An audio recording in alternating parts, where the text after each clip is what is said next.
Ndị be anyị ekenekwa m unu. Biko ụmụnne m, ozi a m wetara unu kịta bụ ezigbote ozi dị mkpa na ọkwa dị mkpa onye ọbụla ga-ewelara ezinụlọ ya ma dụọ ezinụlọ niile ọdụ, maka na ndị ọjọọ anụnwa bụkwa achọpụta aka ọjọọ ha ji ha chọkwa ụzọ ọzọ. Ihe m chọrọ ịgwa unu kịta bụ na ọ bụrụ na onwe ka gị na ezinụlọ gị si wee pụcha bata na be gị, i wee legharị anya na kọmpaụnd gị na mbara ezi gị wee hụta na o nwere ihe dịka ego edobere n'ofu akụkụ ma ọ na-aghasara ya aghasa n'ezi gị, biko ka ị lezie anya. Agawakwala ozugbo n'ịtụtụrụ wee ego ichere na ọ bụ nke gị, ma ọkwanụ na o nwere ka unu si were ahụchara ofu ụbọchị wee teta ezinụlọ gị apụta wee pụta n'ezi wee hụkwa ego ka ọ tụsara. Unu asị na o nwekwa ike ịbụ ego na ụdafụrụ n'abalị.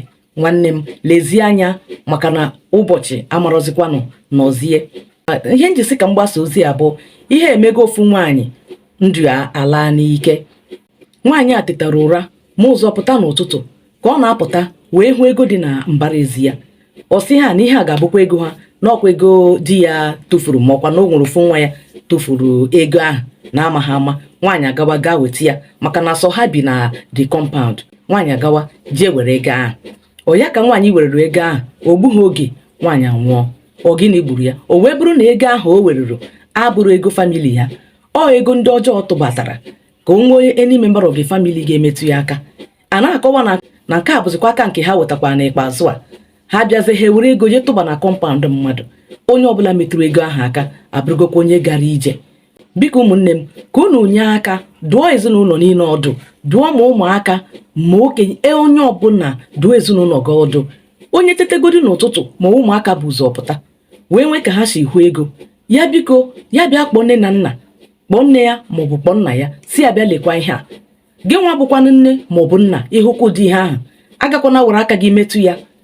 Ma ịmazi ihe ị ga-eme, chọọ ihe mụọ ya ọkụ, ma ọnya bụ ihe ọkụ. Unu ekwekwala ka aka unu metụ ya, ọfọziere iwere ya banye na ụlọ unu, maka na ihe a bụkwa aka nke ikpeazụ ha wetara na-adịrọ mma. Biko onye nụrụ ya kọrọ ibe ya, onye nụrụ ya kọrọ ibe ya, ma kesaa ozi ọfụma.